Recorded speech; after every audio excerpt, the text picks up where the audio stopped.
meilleur dans l'industrie. La capacité de fournir le matériel, de l'installer rapidement sur la scène de plusieurs événements, c'est l'affaire de Sono Musique. Seul en tête de liste, 514-723-6101. 514-723-6101. Au prochain tirage du Loto 649, le gros lot de la boule d'or sera à 32 millions. Ouais, ça brasse dans le boulier. Ici Éric Giagal. Avec moi, vous écoutez CPAM, Radio Union à Montréal.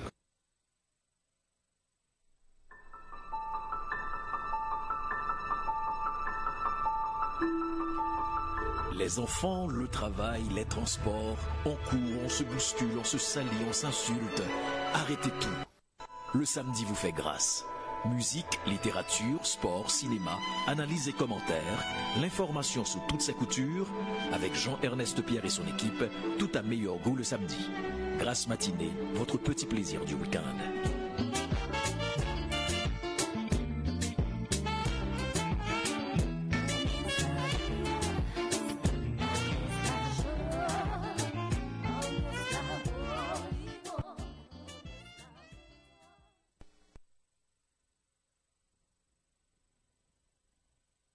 Exactement 15h04, mesdames, mesdemoiselles, messieurs, on est de retour avec Franz Voltaire, Jean-Emmanuel Pierre et moi-même.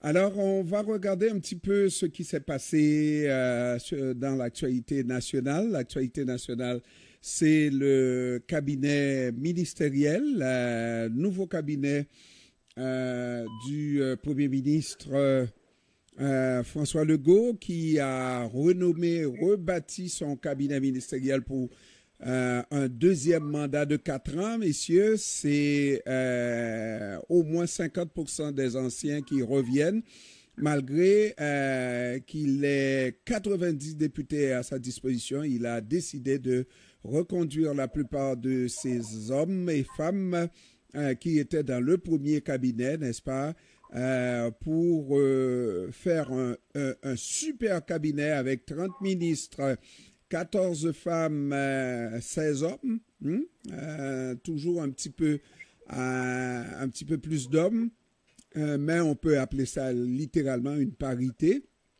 Mais ça va prouver aussi que le Premier ministre, c'est un homme qui fait confiance à ceux qui sont de bons soldats, de bonnes soldates, qui reconduit donc la plupart. Même son ex-ministre de l'Immigration a pu trouver une place dans son cabinet.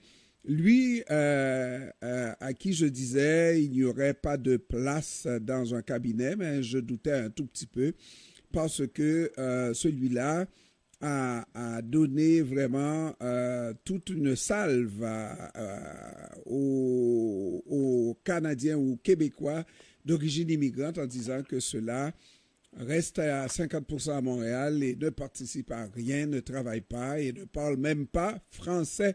Franz Voltaire, est-ce que ça t'a surpris que François Legault lui ait trouvé? C'est à la fois un gouvernement de la continuité. Lui-même avait annoncé, par exemple, qu'il va... Et c'est Fritz Guilbeault qui est le super ministre en économie. Et donc, ça, ce n'est pas surprenant, puisque déjà, il avait un conflit avec la présidente d'Hydro-Québec, mais il est aussi ministre de l'Énergie. Donc, on se rend compte qu'il n'y a pas vraiment de grands changements pour son deuxième mandat. Et peut-être M. Legault pense à son héritage politique, puisque peut-être qu'il ne se présentera pas, on ne le sait pas, dans 4 ans, mais il n'y a pas de véritable changement, à mon avis, au niveau du gouvernement. Sauf qu'il y a effectivement des nouvelles têtes, par exemple, d'avoir une ministre Inou, c'est une première, d'abord comme député, mais aussi comme ministre, et d'un ministère important. Les autres, il y a eu quelques chaises musicales pour là où il y avait des dossiers un peu problématiques.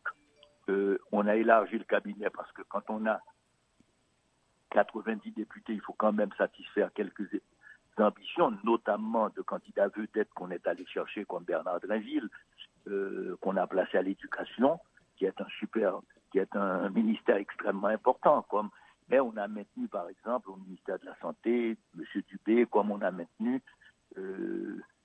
Lionel Carman, qui est peut-être le seul ministre d'origine haïtienne qu'on a maintenu dans ce gouvernement, parce que Nadine s'était retirée parce qu'elle était très malade, donc elle ne s'était pas représentée. Parce qu'aujourd'hui, dans le cadre de cette élection, il y a quand même la CAQ dispose de 2 députés d'origine haïtienne.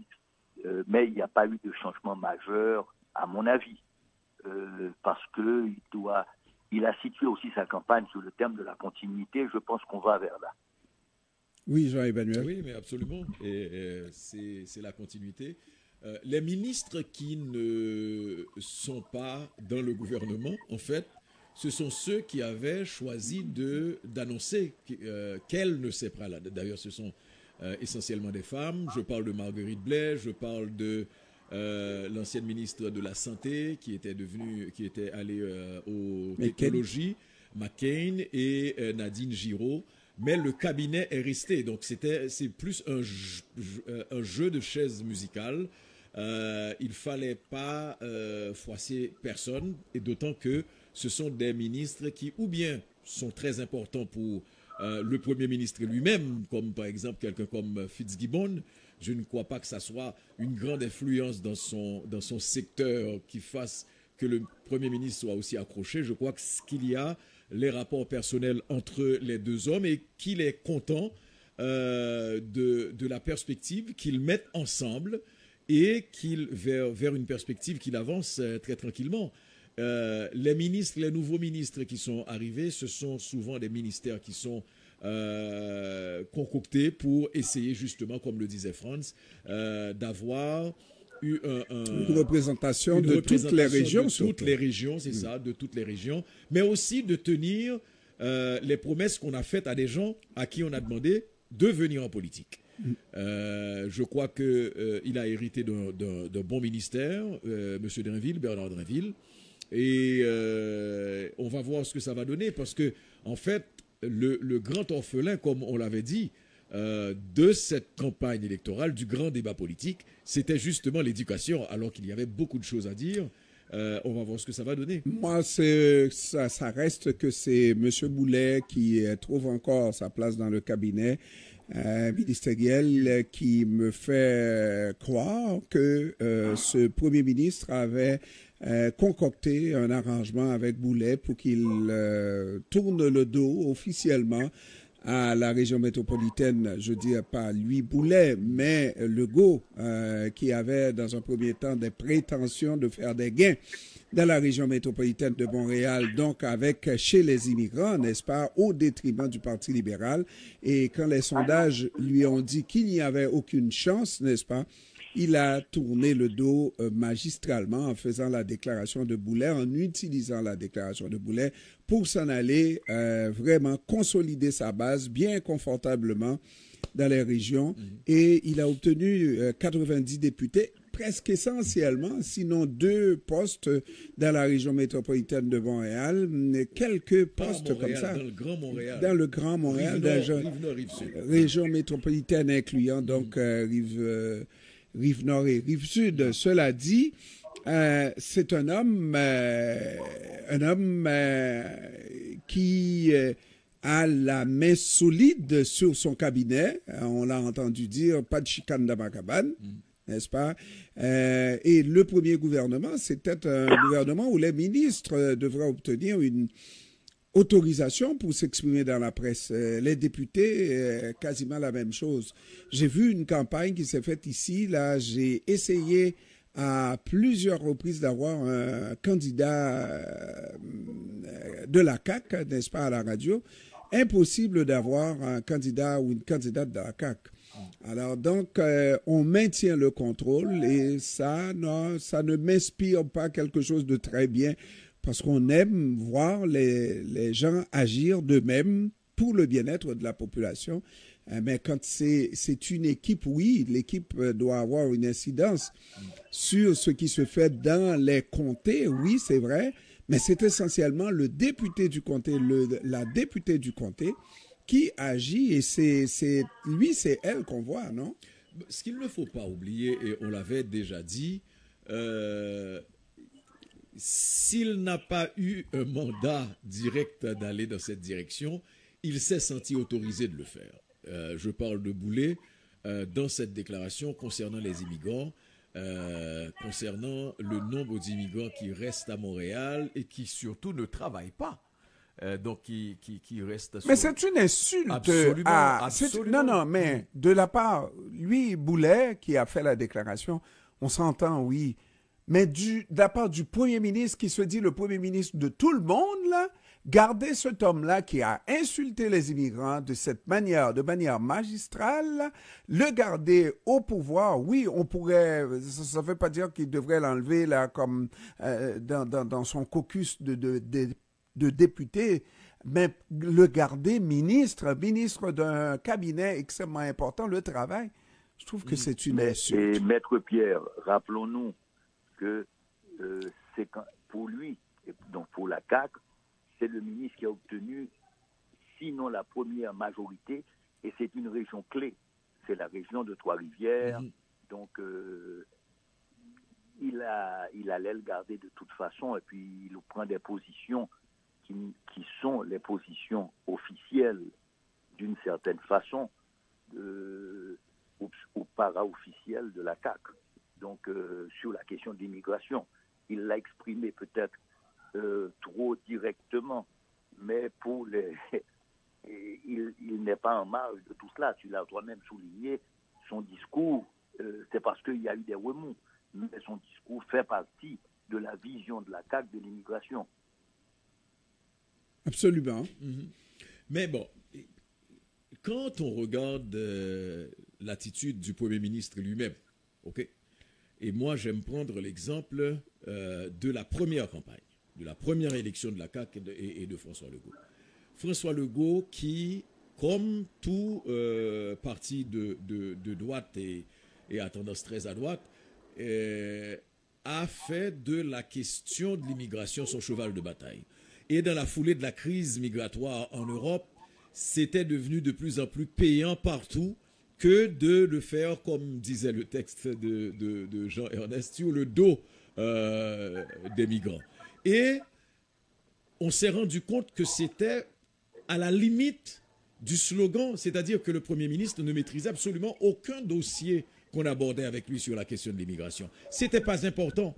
L'important, c'était de dire qu'on va avoir moins d'immigrants, moins de migrants venir qu'on va contrôler, qu'on va essayer même de réduire dans un premier temps, capitaliser sur la question, et il est revenu là-dessus.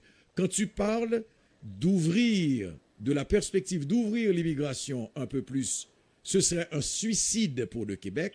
On n'a pas besoin de plus pour ça. C'est-à-dire, moi je crois, à côté de ce qui était le plus gênant pour Boulay, c'était qu'il mentait, mais érontément avec les chiffres. Mais en dehors de ça, la CAQ a tout simplement prouvé, comme l'avait souligné Dominique Anglade, la CAQ a prouvé que c'est un parti qui capitalise beaucoup sur la question de l'immigration et qui veut fermer le Québec à l'immigration et par rapport aux immigrants qui sont déjà là. Alors, comme disait l'autre, pendant combien de temps on reste migrant? J'ajouterais, Ernest, que ce discours politique sur l'immigration vise aussi le parti libéral. Parce que dans ce discours, qu'est-ce qu'on fait dans ce narratif? C'est de cibler que le parti libéral ne représente que des immigrants, absolument, ne représente que les anglophones et n'est pas représentatif du Québec. D'ailleurs, c'est un des défis pour Dominique Anglade, dans le sens où l'on dit, écoutez, le parti libéral n'est plus représentatif des Québécois francophones, ce qui veut dire des Canadiens français. Et donc, il gagnait dans le sens de montrer que le Parti libéral, et ce que révèle le vote aussi du Parti libéral, que le Parti libéral ne représente que la région métropolitaine et avec un député en dehors de la région métropolitaine. Alors, messieurs, en tout cas, c'est bizarre que le Premier ministre dise qu'il est désormais le Premier ministre de tous les Québécois. Si on dit qu'on est le Premier ministre de tous les Québécois, c'est qu'on ne considère pas les migrants comme des Québécois. Et tu posais la question tout à l'heure, jusqu'où s'arrête l'adjectif migrant pour quelqu'un qui émigre. Franz Voltaire, ça fait au moins 50 ans, Franz, pas loin. Parce que le statut d'immigrant est un statut toujours provisoire, parce qu'à partir du moment où vous devenez citoyen, vous n'êtes plus immigrant. L'immigrant, c'est celui qui arrive. Ce n'est plus celui qui vit depuis des années, même qui vit plus longtemps que la majorité des Québécois dans ce pays. Exactement. Et ce que fait ce type de discours, parce que c'est ça aussi qu'il faut comprendre. Au-delà de la question de limitation d'arrivée pour les migrants, etc., ce que ça fait, c'est venir agrandir le clivage qu'il y a entre ceux venus d'ailleurs et ceux d'ici, les Québécois de souche. Et je crois pendant la campagne électorale, la CAQ s'est donné pour mission d'alimenter systématiquement ce clivage, d'agrandir encore plus ce clivage, et de rendre le travail, par exemple, d'un parti comme le Parti libéral plus difficile en région, mais en même temps de pousser vers un extrême, d'aller pousser dans les cordes et vers un extrême les autres partis à sensibilité nationaliste comme le Parti québécois, c'est-à-dire qui va, pour montrer à quel point c'est important de capitaliser sur la question de l'immigration, de protéger le Québec, de protéger les Québécois de souche, etc. Le Parti québécois est allé encore plus loin en disant on va réduire. Bon, on va quasiment réduire de moitié le nombre de migrants qu'on reçoit aujourd'hui, qui est de 50 000. Le Parti québécois a parlé, je pense, de 30 000 à peu près, quelque chose du genre. Alors, messieurs, en général, les pays européens qui ont des partis d'extrême droite, c'est là où, surtout, l'immigration, c'est un enjeu électoral, n'est-ce pas? Et ici, en Amérique du Nord, on a dit, par exemple, qu'un leader ex-président des États-Unis était de l'extrême droite, Donald Trump, n'est-ce pas? Mais parce qu'il a fait tout son discours, il a basé tout son discours, sa politique, n'est-ce pas, sur l'immigration, sur le dos des migrants, n'est-ce pas, allant jusqu'à traiter les Haïtiens de Haïti shithold, n'est-ce pas? On s'entend? Alors, comment se fait-il qu'ici au Québec, on ne dit pas que le parti de François Legault, c'est un parti d'extrême droite? Je ne comprends toujours pas ça. Mais le parti d'extrême droite, ce n'est pas simplement sur les questions d'immigration, c'est aussi des questions économiques, c'est aussi remettre en question certaines garanties. Donc, la question, elle est, je pense, et c'est là qui est problématique, une question de l'immigration. Regardez bien que ce sont les milieux d'affaires, donc les milieux qui traditionnellement sont les milieux plus conservateurs, qui demandent l'augmentation de l'immigration. Et donc, les questions nationalistes, on va les agiter en période électorale. Peut-être le gouvernement, une fois en place, va commencer par se réajuster. Mais parce que, comme vous le savez, les promesses électorales n'engagent que ceux qui y croient. Mais à mon avis, la stratégie de Legault est problématique. Mais ce que Jean-Ernest évoque, c'est-à-dire sur des questions précises, c'est un parti qui a des positions que l'on retrouve. La question du grand remplacement et les questions identitaires poussées à l'extrême, tu retrouves ça. Le nationalisme identitaire, tu le sais très bien, Franz, que sur des aspects, je suis d'accord qu'on retrouve Legault sur des positions plus libérales et moins conservatrices, mais sur les questions d'immigration, de religion, de langue, etc., c'est un parti à forte odeur ultranationaliste.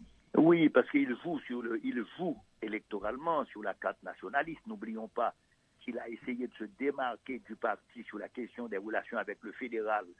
Il s'est démarqué du Parti québécois et en disant nous, on n'est pas vraiment fédéraliste, on est nationaliste, mais c'est de retrouver peut-être une position qui dit nous ne voulons plus de pouvoir que le Québec, mais on ne va pas mettre sur la table la question de référendum ni la question de l'indépendance comme Pierre Saint-Paul Plamondon veut le mettre. Donc, il joue sur renier les appuis du Parti libéral sur la politique libérale, sur une politique économique libérale, mais surtout en région, mais même sur les questions, je dirais, de représentation des groupes ethniques. Ce n'est pas un hasard qu'il choisit d'avoir une ministre Innu et un ministre haïtien, c'est-à-dire en soin, de dire moi je ne suis pas contre, mais voilà, j'ai des ministres qui viennent aussi de communautés culturelles ou des nations autochtones. Alors, messieurs, c'est vraiment extrêmement important de voir la suite des choses parce que il y a un parti au Parti québécois qui a réussi à faire une campagne lumineuse malgré que le nombre de députés a été réduit mais considérablement. Hein. Après la campagne, Paul Saint-Pierre Plamondon, comme on l'a vu en entrevue avec nous ici à la radio, c'est un homme vraiment très éclairé. Il a réussi à porter toute la lumière, mais toute la lumière sur le parti et sur un fait d'indépendance, n'est-ce pas, à savoir de ne pas vouloir recevoir la sermentation en prêtant serment justement de loyauté au roi Charles III. Ah oui, mais M. Plamondon... Pendant littéralement 2 semaines, alors que ce n'était pas une question du tout électorale, et pendant les 2 semaines qui ont suivi l'élection, il a occupé tous les médias. Messieurs, c'est fantastique. Hein, il a compris qu'il pouvait occuper les médias sur une question d'assermentation, de refus d'assermentation et de porter allégeance au roi Charles III, ce qui soulève 2 types de questions. Un, de point de vue tactique, il a occupé une grande partie de la scène médiatique, alors que le Parti québécois n'a que 3 députés. Donc, il sait très bien qu'une fois rentré dans la normalité du fonctionnement de l'Assemblée nationale, il aura peu de chances d'être présent partout. Deuxièmement, il soulève vraiment une question importante, disons au moins pour le Québec et même pour le Canada, c'est la question du régime monarchique. C'est-à-dire, il ne remettait pas en question directement le fonctionnement du système, mais il a soulevé une question qui est importante. Est-ce qu'on prête allégeance au roi dans ce cas-là, ou est-ce que l'on prête allégeance, comme ils l'ont fait, au peuple du Québec? Donc là encore, sa campagne médiatique était très intelligente parce que ça lui a donné une voix et une présence médiatique alors qu'il n'a que 3 députés à l'Assemblée nationale. Alors, ça c'est, messieurs, une question qui va continuer à retenir l'attention du public. Parce que de tous les bords, de tous les côtés, il faut y penser, il faut songer véritablement. Si on va appuyer cette façon de faire constitutionnelle, mais qui est quand même obsolète, moi-même, mon cœur ne me dit pas que mon député devrait prêter allégeance à un roi que je ne saurais voir de mes yeux comme un représentant du Canada. Il est, cette fois-ci, François, on dirait, si loin du Canada et si près de Dieu. Et si, cette fois-ci, là, si près de nos poches, parce que ça nous coûte, cette monarchie-là, n'est-ce pas? Bon, de toute façon, ça nous coûte, mais bon, si vous aviez un président de la République, ou élu, ou encore nommé par la Chambre des communes, ça vous coûterait aussi.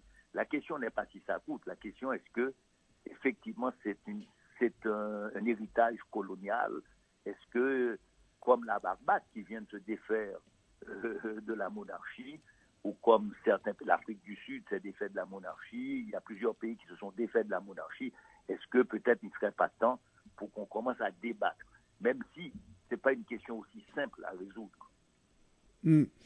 Mais moi, je crois que le débat lancé par Paul Saint-Pierre Plamondon va poser un problème au-delà du fait que le fédéral ait fermé la porte et que tout de suite, on a envoyé le ministre de la Justice, le soldat Barrette au front pour fermer la porte également, Simon Jolin Barrette au niveau du gouvernement Legault. Je pense qu'il faudrait trouver un moyen de mettre fin le plus rapidement au problème. On a lancé le débat, mais maintenant, comment s'en sortir, c'est le grand jeu que Paul Saint-Pierre Plamondon doit trouver, parce qu'il peut continuer. Tu ne peux pas mener le débat, faire comprendre aux gens que tu ne peux pas mener le débat, tu ne peux pas mener le combat en dehors de l'Assemblée nationale. Donc, le pavé est lancé dans la mare. Maintenant, il faut que tu te résignes, tu ne le feras pas publiquement. Non, mais alors, non, parce que ça, mais écoute, Jean-Emmanuel, ça va pas être contradictoire. Il a lancé la balle. La balle se trouve au pied de Dominique Anglade et de François Legault. Là. Non, mais on a déjà fermé la porte à ce niveau-là. Non, mais alors, il faut... Non, ce mais écoute, c'est une exception. Mais on ne peut pas faire une exception par rapport à la loi. Non, Jean-Emmanuel, c'est parce que je te dis, là, il faut justifier quand même, parce que bon, si les partis s'entendent, l'Assemblée nationale peut tout faire. On peut, le jour d'après, voter une loi et ça va trouver preneur pour qu'il y ait une majorité qui dise on change les règles du jeu. Maintenant, est-ce que ça, le fait de vouloir respecter la Constitution, est-ce que ça... il y a une justification pour respecter cette Constitution-là? Est-ce que c'est une institution qui nous sert tellement, nous les Québécois, l'institution de la royauté? À quoi ça nous sert? C'est bien beau. Non, mais ce que je dis, au-delà du débat en tant que tel, ok? On a même entendu, à la première réaction, on avait entendu le bureau de François Legault dire c'est vrai qu'il faudrait prêter allégeance au Québec, etc. Dominique Anglade ne trouve pas nécessaire d'y aller avec un débat autour de cette question, parce que autant ce n'est pas important de prêter serment, toi tu as évoqué la question économique. La question économique serait plus importante, c'est-à-dire que subvenir aux besoins du roi nous coûte plus cher qu'autre chose. Okay? Mais dans l'essentiel, prêter serment sans remettre en question l'essentiel de la chose serait une piètre satisfaction. Alors, okay? ce que tu vas dire, si tu t'appelles Dominique Anglade et que tu n'as pas d'emprise, ton parti n'a pas d'emprise dans le reste du Québec qui est francophone et tout ça, et que tu restes sur ta position, ne pas vouloir conforter un parti comme le Parti québécois qui a besoin d'une voie de passage, n'est-ce pas, pour entrer au Parlement, tu devrais vivre avec l'odieux de la chose. Absolument, c'est assumer le fait que, pour moi, ce débat-là n'est pas important. Mais même si le débat n'est pas important, mais il a des conséquences. Il y a un parti politique qui a obtenu presque l'équivalent du vote de l'autre, n'est-ce pas, qui ne pourra pas rentrer à l'Assemblée nationale. Mais il va entrer à l'Assemblée nationale. Et tu le sais, c'est comme Québec solidaire. Québec solidaire avait fait la même tentative.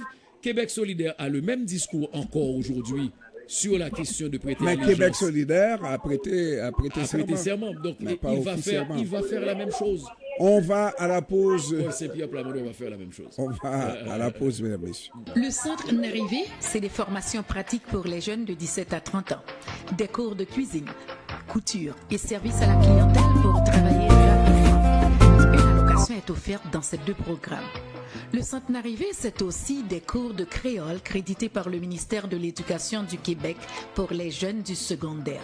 Des ateliers de créole, de français, d'alphabétisation et de culture haïtienne pour toutes et tous. Appelez-nous au 514-278-2157.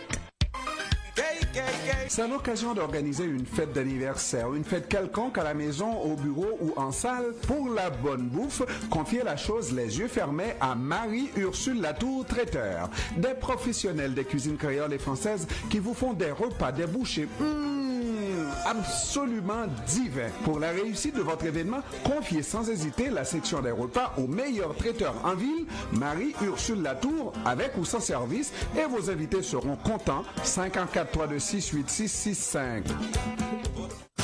Entrepreneurs, hommes et femmes d'affaires, vous avez un message pour vos clients? Confiez-le-nous. Votre clientèle nous écoute 24 heures sur 24, 7 jours sur 7. Nous sommes CPAM 1410. CPAM, radiounion.com. Pour vivre son ethnicité en français au Québec. 1410 AM.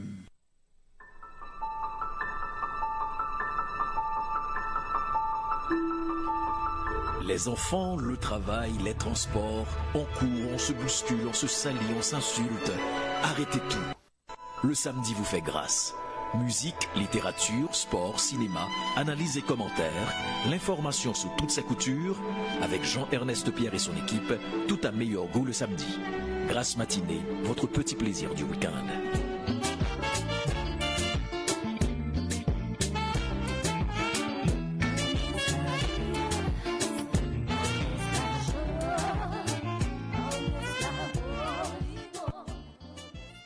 Mesdames, Messieurs, nous sommes de retour. Franz Voltaire, Jean-Emmanuel Pierre et moi-même. Et cette fois-ci, on va regarder l'actualité en Haïti. En Haïti, et Mesdames, Messieurs, il n'y a pas grand-chose qu'on puisse expliquer.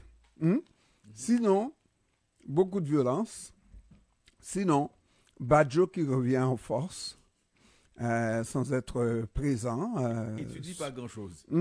Non, mais pas grand-chose palpable qu'on pourrait expliquer, parce que ça fait quand même plusieurs jours déjà qu'on attend, parce que tu l'as dit tout à l'heure, ce n'est pas de savoir s'il va y avoir une présence étrangère, une force en Haïti, mais c'est de savoir quand cette force va débarquer.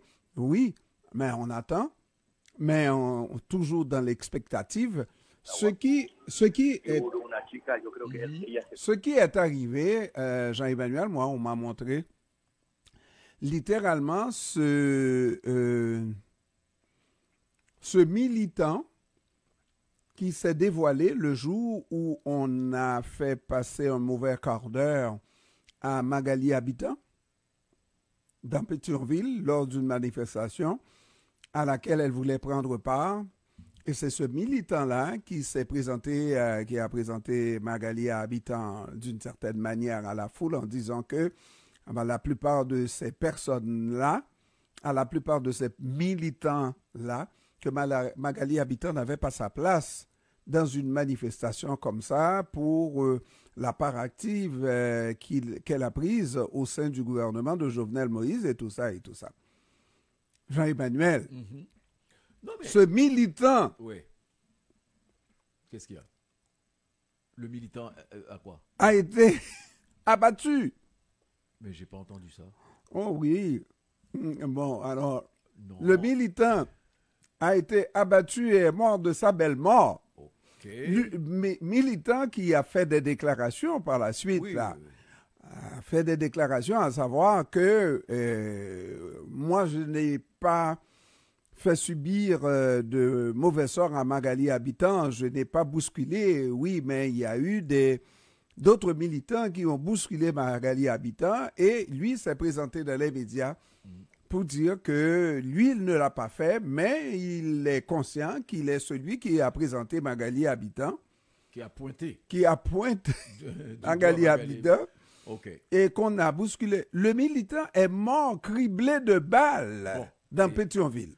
Bon, et il y a quelque chose que j'ai raté. Oui, Mais ce que je veux faire, je souligne là,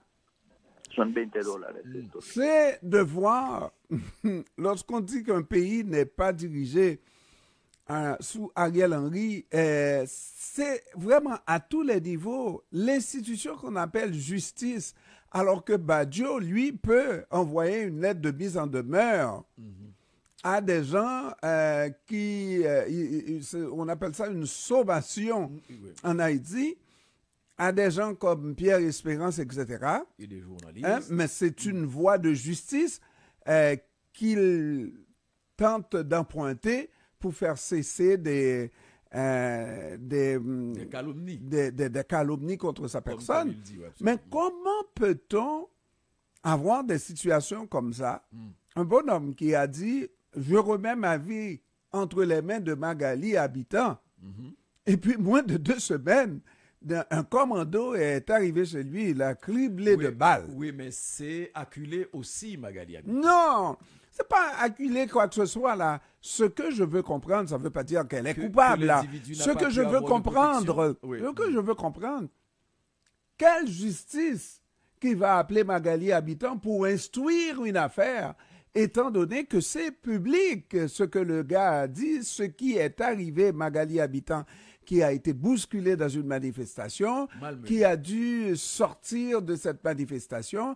Le gars qui s'est présenté dans les médias pour s'identifier comme étant celui qui a dit « main couleuvre là », bon, celui qui a dit « main couleuvre là » est responsable de la mort de la couleuvre. Bon, mais entre toi et moi, je ne vois pas l'intérêt de la chose. Non, c'est-à-dire... Il y a mort d'homme, tu ne vois pas l'intérêt de la chose? Non. Je parle d'une enquête. Il devrait y avoir au moins une enquête. Il n'y aura même pas d'enquête. Pourquoi je te le dis? C'est parce que ce n'est pas la vie du bonhomme, c'est pas qu'il ne soit pas importante, etc. Non. Je dis que pour ce que le pays est en train de vivre, c'est-à-dire que tu as un épiphénomène qui concerne 8 millions d'habitants. OK?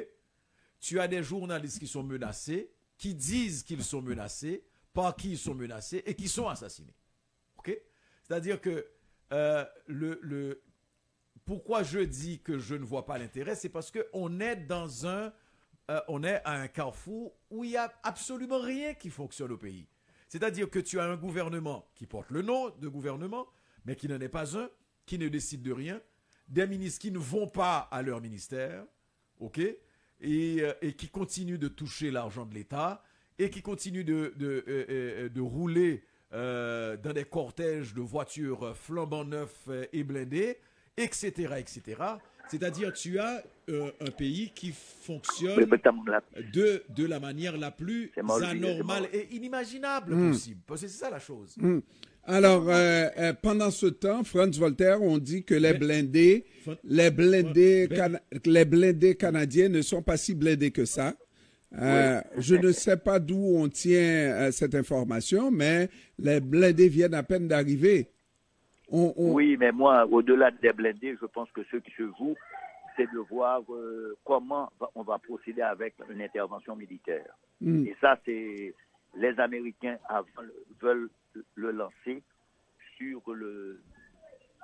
avec le Canada qui devrait être appelé à jouer le rôle important.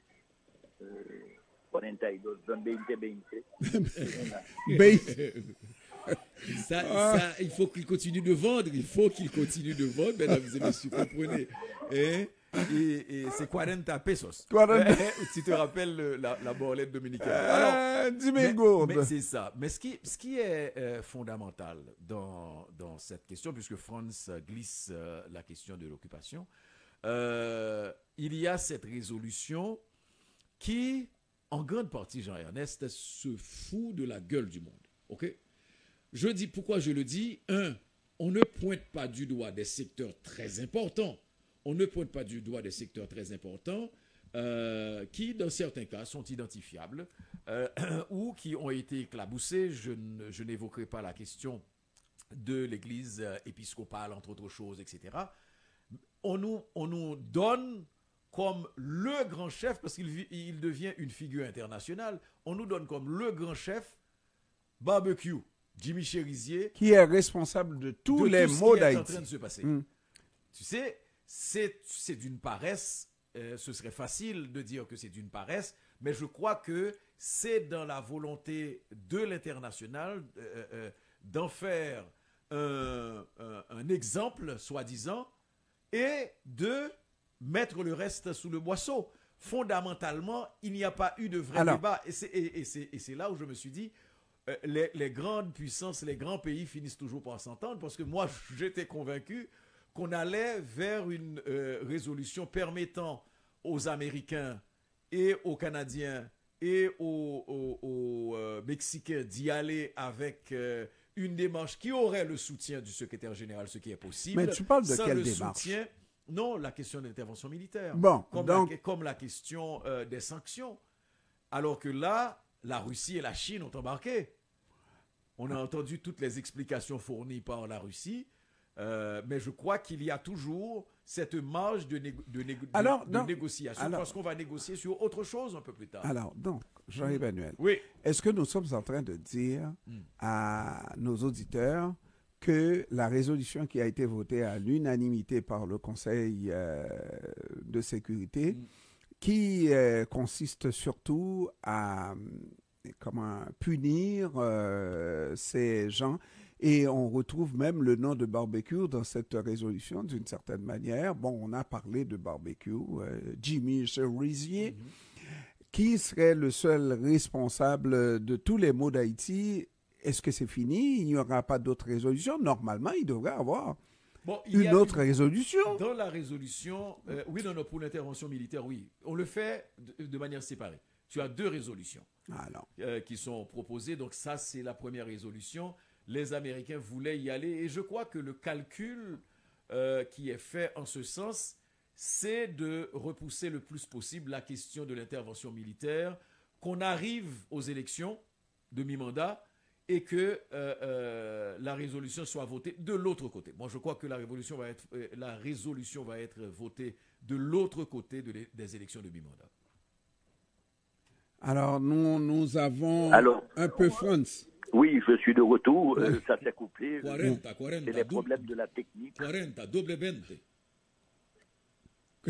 Oui, Franz, alors on est sur le dossier d'Haïti, justement, à regarder cette résolution qui concerne littéralement les bandits, qui concerne surtout des sanctions contre les bandits.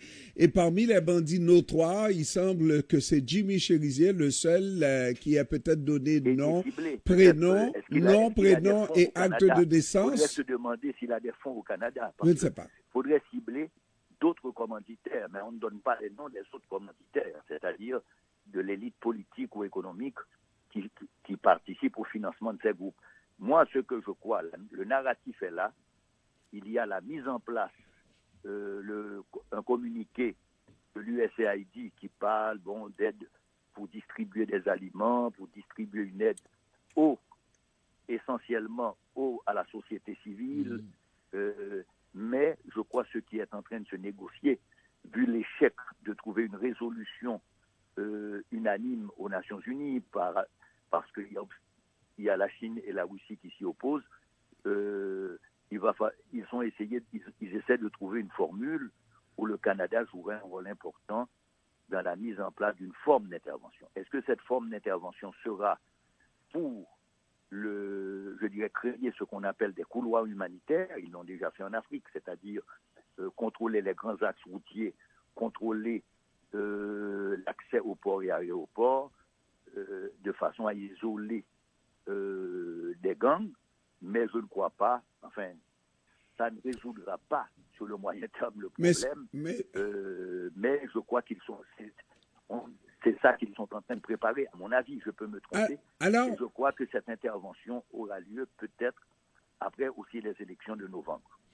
Alors, messieurs, j'ai vu encore, c'est là où ce fameux dossier-là d'Haïti représente quelque chose sur lequel on peut toujours essayer de faire des analyses et on essaye d'être le plus possible logique. Et puis, à un moment donné, on est confronté à notre propre logique. On dit, si cette chose se passe de cette manière-là, on n'ira pas très loin dans notre logique parce que il y a un capitaine qui est je sais pas là, un commissaire divisionnaire dans Miragouane et qui dit pas de bandits dans ma cour. Commissaire de gouvernement. Alors, pas de bandits dans ma cour. Et lui réussit à nettoyer Miragouane. Je l'ai vu en entrevue encore, là. Il dit pas seulement Miragouane, mais tout le sud. Toute la zone, il a créé comme une chaîne avec les autres partenaires. Et il dit, si on fait appel à moi, là, j'irai jusqu'au bout du monde, là, aller chercher les bandits, et je suis capable. Il n'y a jamais personne qui a fait appel à lui. Savez-vous ce qu'il vient de faire, là? Il vient de traverser toute la route sud avec des tanks pour aller chercher du gaz pour le sud, pour Miragouane. Il a traversé, il est rentré à Port-au-Prince, allé à Tor, et il a pris du gaz et il a amené du gaz chez lui. Du gaz, de l'essence. Qu'est-ce que ça te dit? Ça me dit que... Il y a une absence de volonté politique de résoudre le problème. C'est aussi simple que ça. Il a mis le roi à nu. Point. C'est aussi simple. Mais il n'y a personne qui s'en occupe. Sinon, toi et moi, on va en parler dans les médias, mais les autorités ignorent. Dans un premier temps, on avait même fait croire qu'on aurait pu l'arrêter parce qu'il était un fauteur de troubles. Absolument. Il avait tué un bandit et qu'il n'avait pas le droit de tuer un bandit. Bon, est-ce qu'il avait le droit? Je ne sais pas là, mais bref.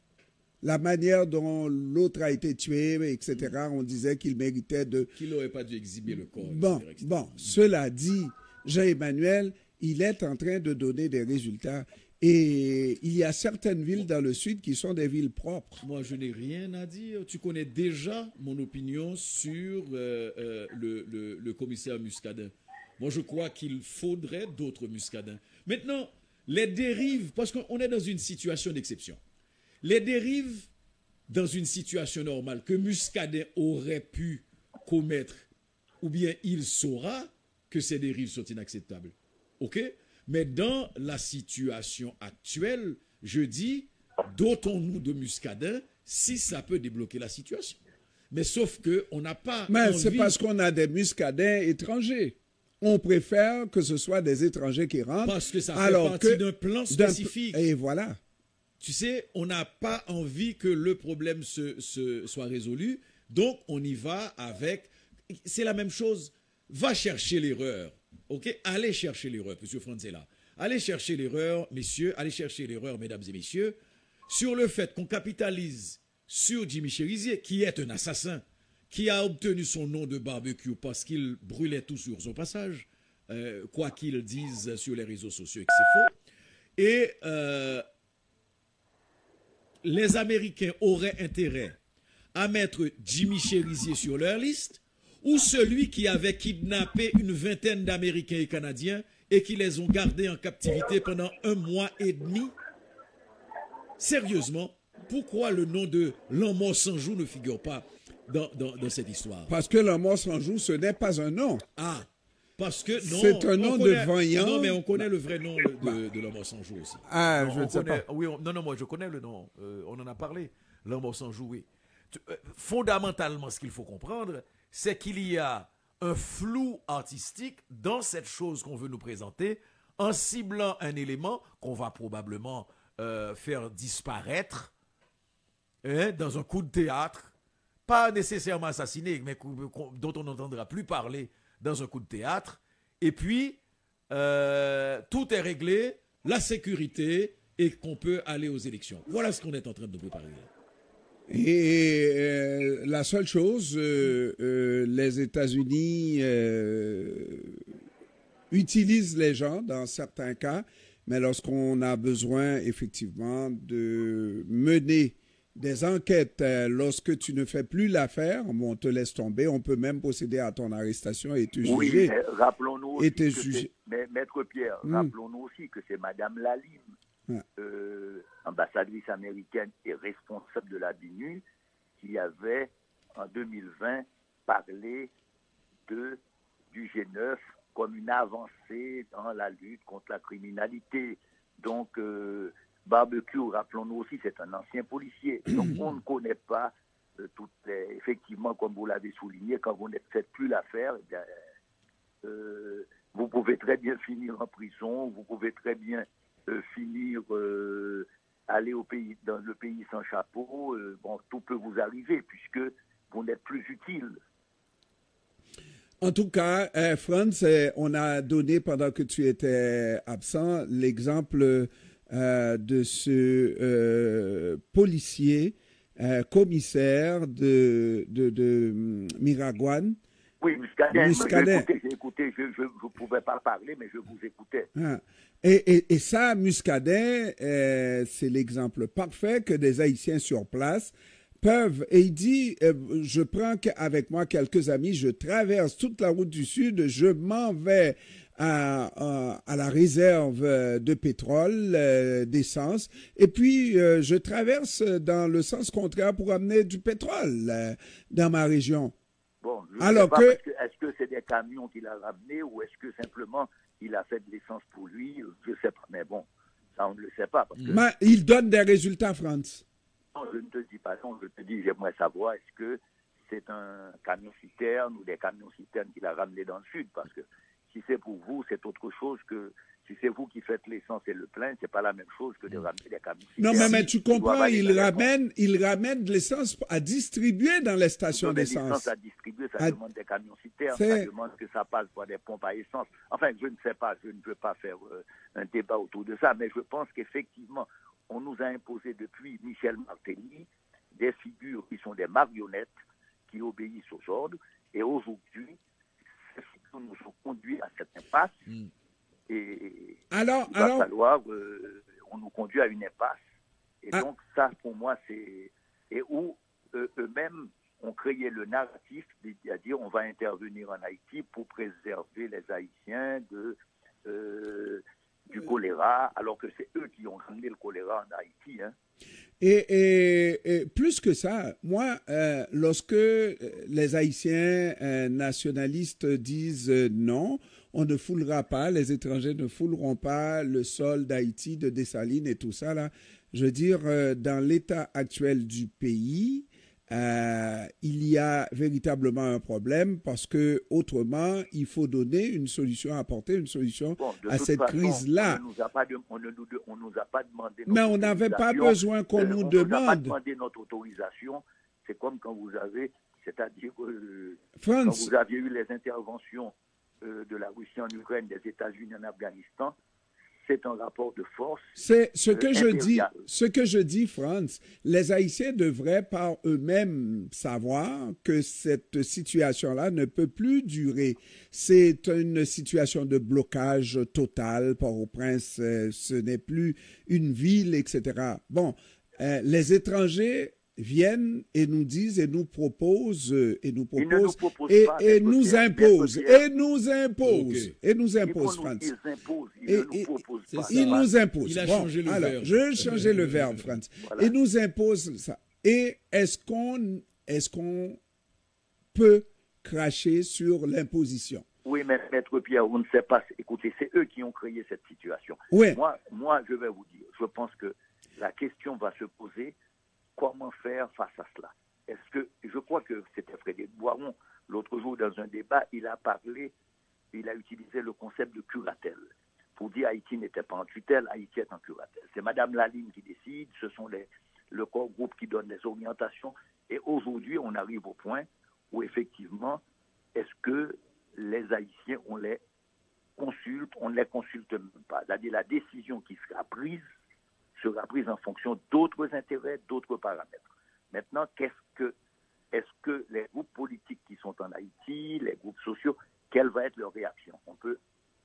Ce sera la vraie question. Est-ce que tu sais, Franz, je ne sais pas pourquoi, même les groupes constitués de Montana ont de la difficulté à s'entendre pour dire c'est nous le groupe incontournable il y a d'abisbille au sein même de ces groupes qui soient les plus représentatifs au moment où on se parle en Haïti. Bon, remarque que dans le cas de Montana, c'est avec Fritz Jean qui y va. Mais c'est lui, c'est lui. Qui va de négociations avec de la perspective d'une résolution de la situation. Mais le gros du groupe continue d'avancer vers le projet d'un exécutif bicéphale avec la possibilité d'une transition et avancer vers des élections dans un climat plus apaisé que ce que nous avons là en ce moment. Ok. Alors, Jean-Ernest tout à l'heure demandait pour transmettre au Conseil de sécurité des Nations Unies pour qu'il figure aussi sur la liste des personnes recherchées. Le vrai nom de l'homme sans joue, c'est Wilson Joseph, alias l'homme sans joue. Allez voir combien il y a de Wilson Joseph qui existent dans la zone. De toute façon, il doit être très identifiable. Comme tu sais, il est arrivé plusieurs fois sans son masque parce que ils sont en territoire conquis. On n'a plus besoin. Ils ont tous les droits. Absolument, on n'a plus besoin de cagoule. L'autre jour, dans son dernier discours, Jimmy Cherizier avait une cagoule sur la tête. Il a dit, oh, mais qu'est-ce que je fais avec la cagoule Franz Voltaire, merci. Merci à tous. Merci. Et à la prochaine. À la prochaine. 40 pesos. Doblemente. Merci Jean-Emmanuel Pierre. Merci Jean-Ernest Pierre. Merci Jess Pierre. Merci Madame Hébert. Et qui d'autre? Corny Mézier. Merci. Au revoir, mesdames, messieurs. On se retrouve la semaine prochaine. Au revoir.